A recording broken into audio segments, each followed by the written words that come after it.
మాజీ శాసనసభ్యులు మేకపాటి విక్రమ్ రెడ్డి గారి సూచనలతో మేకపాటి కార్యాలయంలో ఈరోజు ప్రపంచ మేధావి, భారతం ముద్దుబిడ్డ, రాజ్యాంగ నిర్మాత డాక్టర్ బిఆర్ అంబేద్కర్ గారి జయంతి సందర్భంగా ఇక్కడ విచ్చేసిన వైఎస్ఆర్ కాంగ్రెస్ పార్టీ నాయకులకి, అభిమానులకు, కార్యకర్తలకు అందరికీ నా వందనాలు. ఈరోజు అంబేద్కర్ జయంతి ఉత్సవాలని ఘనంగా ఈ క్యాంపు కార్యక్రమం నిర్వహించడం జరిగింది. మీకంతా తెలుసు, డాక్టర్ బిఆర్ అంబేద్కర్ గారు బడుగు బలహీన వర్గాలకి ఎన్నో రకాల హక్కులు కల్పించారు రాజ్యాంగం ద్వారా. అంతకుముందు బడుగు వర్గాలు అణచివేత గురై ఆయన కూడా ఎన్నో కష్టాలని అనుభవించి చదువు ఒకటే ప్రపంచానికి దిశానిర్దేశాన్ని గమనించి కష్టకాలంలో కూడా ప్రపంచంలో ఎవరు చదివినంత వరగా అత్యున్నత చదువులు చదివి ప్రపంచ మేధావిగా గుర్తింపు పొంది భారత రాజ్యాంగాన్ని నిర్మించే అవకాశం కల్పించినందుకు, ఆయనకు కలిగినందుకు చాలా సంతోషంగా ఉంది. అలాంటి మహానేత ఈరోజు భారతదేశంలో ఉన్న బడుగు బలహీన వర్గాలకి ఎలాంటి హక్కులు కల్పించాలని అధ్యయనం చేసి ఆనాటి హక్కులనే ఈరోజు అందరం మనం అనుభవిస్తున్నాం. అదేవిధంగా ఈరోజు రిజర్వేషన్ కల్పించింది కూడా మనం ఎలక్షన్లో కానీ వీటిలన్నీ కూడా పోటీ చేస్తున్నామంటే అంత గతంలో ఈ రిజర్వేషన్ హక్కు లేదు. మనకి రాజ్యాంగం కల్పించిన రిజర్వేషన్ ద్వారా బీసీ బలహీన బడుగు వర్గాలు ఈరోజు ఎలక్టెడ్ బాడీస్లో నెలకొంటున్నారు. అదేవిధంగా ఈరోజు బాబాసాహెబ్ అంబేద్కర్ ఆశయాలను నిజంగా కొనసాగించాలంటే ఒక జగన్మోహన్ రెడ్డి గారి గతంలో ఆయన సీఎం ఉన్నప్పుడు నవరత్నాల పేరుతో ఎవరు చేయని విధంగా బడుగు బలహీన వర్గాలకు అండగా ఉండి దేశంలోనే ఏ ముఖ్యమంత్రి చేయని విధంగా మంచి పేదలకు సేవ చేసిన, మేలు చేసిన ముఖ్యమంత్రి, మాజీ ముఖ్యమంత్రి జగన్మోహన్ రెడ్డి గారు. అదేవిధంగా ఆయన ఏ కార్యక్రమం చేపట్టినా కానీ బలహీన బడుగు వర్గాలకు అండగా ఉండేవాడు. గతంలో ఏ ముఖ్యమంత్రి చేయని విధంగా 5 మంది డిప్యూటీ సీఎంలు చేయడం అంతా కూడా ఆయనకే వచ్చింది. అదేవిధంగా ఎమ్మెల్సీలో కానీ అందరూ 15-18 ఉంటే అందులో బీసీ, ఎస్టీ, మళ్ళీ మైనారిటీకి దాదాపు 14 ఎమ్మెల్సీలు కేటాయించిన ఘనత ఆయనదే. అదేవిధంగా రాజ్యసభ మెంబర్ను కూడా ఆర్ కృష్ణయ్య గారిని కానీ, బేదా మస్తాన్రావు కానీ బీసీలకి బలహీనాలకి ఒక పెద్దపేట వేసిన మహానేత మన జగన్మోహన్ రెడ్డి గారు. గతంలో ఎవరు కూడా బీసీలకి రాజ్యసభ మెంబర్గా పంపించిన గతంలో దాఖలాలు లేవు. ఒకేసారి 4 బీసీలను ఆయన జగన్మోహన్ రెడ్డి గారు ఈరోజు రాజ్యసభ మెంబర్గా చేసిన ఘనత కూడా మాజీ సీఎం జగన్మోహన్ రెడ్డి గారు. నిజంగా ఆయన ఆశయాలను కొనసాగించిన నేత జగన్మోహన్ రెడ్డి గారు. ఈ 5 సంవత్సరాల్లోనే బీసీ సంక్షేమం కోసం, పేద పరుల సంక్షేమం కోసం దాదాపు 2,80,000 కోట్లు నేరుగా వాళ్ళ పేద ప్రజల అకౌంట్లో వేసి వాళ్ళని ఆర్థికంగా ఎదిగేదానికి, వాళ్ళు గణనీయంగా ఒక సమాజంలో తలెత్తుకుని తిరిగేదానికి ఆయన ఉపయోగపడ్డారు. అదేవిధంగా ఆయనకి నిజమైన నివాళులు అర్పించేదానికి జగన్మోహన్ రెడ్డి గారు విజయవాడలో దాదాపు 126 అడుగులతో డాక్టర్ బిఆర్ అంబేద్కర్ కాంస్య విగ్రహాన్ని స్థాపించి దేశంలోనే ఏ ముఖ్యమంత్రి, మాజీ ముఖ్యమంత్రి చేయని విధంగా ఆయన నిజంగా అంబేద్కర్ ఆశయాలని కొనసాగించడానికి అంబేద్కర్ యొక్క విగ్రహాన్ని స్థాపించడం జరిగింది. ఆయన అంబేద్కర్ పట్ల జగన్మోహన్ ఉన్నంత చిత్తశుద్ధి ఎవరికి లేదు. ఈరోజు అందరూ కూడా అన్నీ చెప్తున్నారు కళ్ళబొల్లి మాటలు. ఒకసారి గతంలో చూస్తే ఏ ముఖ్యమంత్రి కూడా ఈ విధంగా బీసీలకు కానీ, బలహీనలకు కానీ, ఎస్సీ ఎస్టీలకు అండగా లేరు. ఈరోజు భారత రాజ్యాంగ నిర్మాత బిఆర్ అంబేద్కర్ గారి ఆయన రాజ్యాంగాన్ని ఈరోజు లోకేష్ గారు రెడ్ బుక్ రాజ్యాంగంతో కేవలం బలహీన వర్గాల్ని, అదేవిధంగా మహిళల్ని, వైఎస్ఆర్ కాంగ్రెస్ పార్టీ నాయకుల్ని ఏ విధంగా ఎవరైతే ఎదురుతున్నారో వాళ్ళందరి పట్ల అనూహ్యంగా కేసులు పెట్టడం, బెదిరించడం, దౌర్జన్యం చేయడం ఎక్కడ చూసినా జరుగుతూ ఉంది. నిన్నగాక మొన్న మనం చూసాం, మన నల్లపరెడ్డి ప్రసన్న కుమార్ రెడ్డి ఇంటి మీద దాడి, అదే అంబటి రాంబాబు ఇంటి మీద దాడి, అదేవిధంగా నిన్న ఏపీఎన్ రాధాకృష్ణ గారు కాంగ్రెస్ పార్టీ నాయకుల మహిళల పట్ల అతి నీచంగా, అసభ్యంగా మాట్లాడడం జరిగింది. ఇలాంటి వాటిని ఎంకరేజ్ చేస్తూ ఈ ప్రభుత్వం ప్రజలకు ఏం చెప్తుందో అర్థం కావట్లేదు. ప్రజలంతా గమనిస్తున్నారు. ఈ కూటమి ప్రభుత్వం చేసే శాస్త్రాన్ని తిరిగి తగిన పుణ్యం చెల్లించుకోవాల్సి వస్తుంది. ఈరోజు సూపర్ 6 అన్నారు, అమరావతి అన్నారు, ప్రజలను మెబ్బలు పెడుతున్నారు. సూపర్ 6లో కూడా అన్నీ చేసేసాం, సంపద సృష్టించి పేదలకు అందరికీ మేమంతా అన్ని విధాలా చేస్తా ఉన్నారు. మేము అడుగుతా ఉన్నాం, ఈరోజు సూపర్ 6లో మహిళలకు అందరికీ నీకు 15,000 నీకు 15,000 అని చెప్పారు. 15,000 ఎక్కడ? 50 సంవత్సరాల నిండా ఎస్సీ ఎస్టీ బీసీలకు అందరూ కూడా వాళ్ళకందరికీ పెన్షన్ ఇస్తున్నారు. దాదాపు 2 సంవత్సరాలు ఇప్పుడైతే ఒక్క కొత్త పెన్షన్ కూడా ఇవ్వాల. గతంలో జగన్మోహన్ రెడ్డి 68 లక్షలు పెన్షన్లు ఉంటే ఈరోజు 63 లక్షలు, 5 లక్షలు పెన్షన్ కోతగా వస్తారు. అదేవిధంగా విడేస్ కూడా చనిపోయిన వాళ్ళకి ఇంతకుముందు 3 నెలలకు ఆటోమేటిక్గా పెన్షన్ వస్తుంటే ఈరోజు ఆ పెన్షన్ లేదు. అదేవిధంగా ఇప్పుడు నిరుద్యోగులకు 3,000 రూపాయలు ప్రతి ఒక్కరికి ఇస్తామని చెప్పి హామీ ఇచ్చారు. ఎక్కడ హామీ ఈరోజు అమలు జరగట్లేదు. అదేవిధంగా ఈరోజు ఏం చెప్పినా కానీ అన్నీ చేసేసాం, అయిపోయిందని సంకల్పం చెప్పుకున్నాం తప్పితే ప్రజలంతా గమనిస్తున్నారు. రాబోయే రోజుల్లో జగన్మోహన్ రెడ్డి గారికి గ్రాఫ్ పెరిగింది. 29లో జగన్మోహన్ రెడ్డి గారు గ్యారెంటీగా ముఖ్యమంత్రి అవుతారు. ఆయన ముఖ్యమంత్రి చేసుకోవాల్సిన బాధ్యత మన కార్యకర్తలు నాయకులందరూ ఐక్యంగా ఉండి పార్టీ కోసం విజయం కోసం పోరాడాలని, అదేవిధంగా మన విక్రమణ కూడా రాబోయే రోజుల్లో మన పార్టీకి అండగా ఉండి ఆయన్ని అత్యధిక మేధాతో 2029లో ఎమ్మెల్యేగా చేసుకోవాల్సింది డాక్టర్ బిఆర్ అంబేద్కర్ ఆశయాలను కొనసాగించాలని, ఆయన ఆశయాల కోసం అందరం పాటుపడాలని కోరుకుంటూ ఈ అవకాశం ఇచ్చిన పెద్దలకు ధన్యవాదాలు చెప్తున్నాను.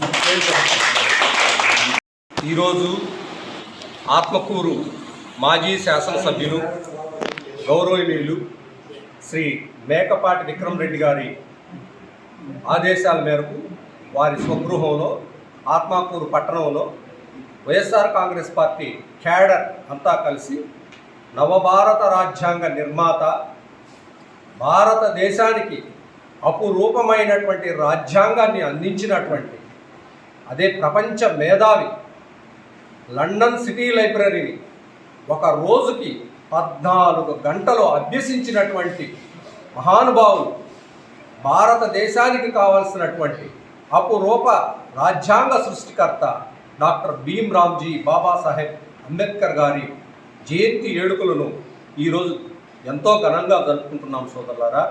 ఎందుకంటే ఆయన దాదాపు 2 సంవత్సరాల 11 నెలల 18 రోజుల పాటు కష్టపడి శ్రమించి ఆనాటి రాజకీయ ఉద్దండులైనటువంటి పండిట్ జవహర్లాల్ నెహ్రూ, డాక్టర్ బాబు రాజేంద్ర ప్రసాద్ లాంటి గొప్ప గొప్ప నాయకుల చేత ప్రమాణ స్వీకారం చేయించి భారతదేశం యొక్క ఖ్యాతిని దిగంతాలకు వ్యాపింపజేసినటువంటి మహానుభావుడు డాక్టర్ భీమ్రామ్జీ బాబాసాహెబ్ అంబేద్కర్ గారు అని చెప్పేసి ఈ సందర్భంగా ఆయన దేశానికి చేసినటువంటి సేవలను వైఎస్ఆర్ కాంగ్రెస్ పార్టీ ఎంతో కీర్తిస్తుంది. ఆయన సేవలు మేమందరం కూడా సర్వదా పాటిస్తామని చెప్పేసి తెలియజేసుకుంటుంది. ఆనాటి మాజీ ముఖ్యమంత్రి వర్యులు శ్రీ వైఎస్ జగన్మోహన్ రెడ్డి గారు, ఆనాడు ఉన్నటువంటి తెలుగుదేశం ప్రభుత్వం చంద్రబాబు గారు సోదరులారా, ఆయన యొక్క కాంస్య విగ్రహాన్ని ఎక్కడో తొండలు బల్లులు గుడ్లు పెట్టుకునే చోట ఏర్పాటు చేయాలన్నారు. కానీ జగన్మోహన్ రెడ్డి గారు ఒప్పుకోలేదు. ఎక్కడంటే విజయవాడ నడిబొడ్డులో ఈ దేశంలో లేనంత పెద్ద స్టాచ్యూని, స్మృతివనాన్ని విజయవాడలో ఏర్పాటు చేసి ఆయన యొక్క సేవలను కొనియాడి బడుగు బలహీన వర్గాలకు ఆయన అనేకమైనటువంటి రాజకీయ పదవులు ఇచ్చి కొనసాగించినటువంటి గొప్ప నేత మా మాజీ ముఖ్యమంత్రి వర్యులు వైఎస్ జగన్మోహన్ రెడ్డి గారు అని తెలియజేస్తూ ఈ అవకాశం ఇచ్చినటువంటి మీ అందరూ కూడా నమస్సుమాన్యాలు తెలియజేసుకుంటూ,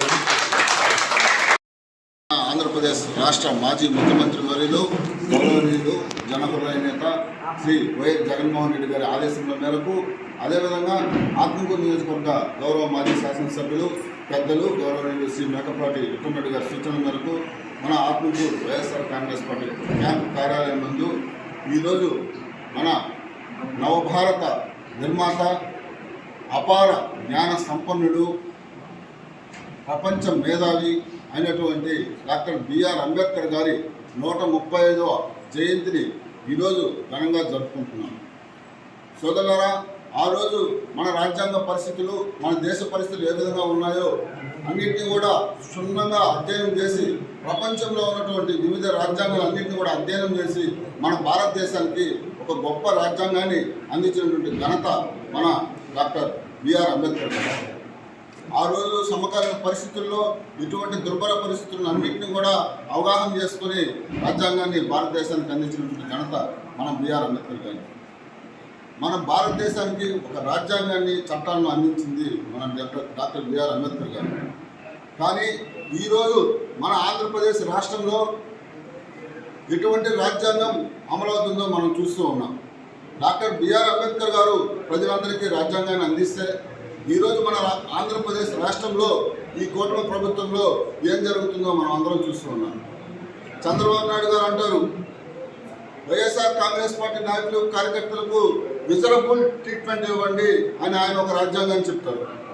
అదేవిధంగా మన సకల శాఖల విధ్వంస శాఖ మంత్రి అయినటువంటి నారా లోకేష్ గారు రెడ్ బుక్ రాజ్యాంగం, ఆయనతో ఒక అరాచకం.